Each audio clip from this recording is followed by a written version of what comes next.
in the vast corridors of the universe, or your local hospital, whichever you happen to be in, there exists a small red device of unimaginable importance.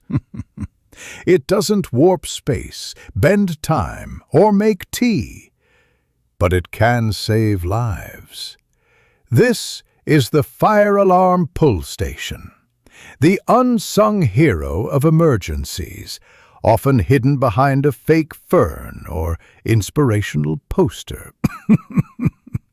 Join us as we explore its mysteries, decode the galactic laws of NFPA and Georgia's rules and regulations, and answer the ultimate safety question: where the heck should this thing actually go? Stay tuned for next episode. This time, The Hitchhiker's Guide to the Fire Alarm Pull Stations.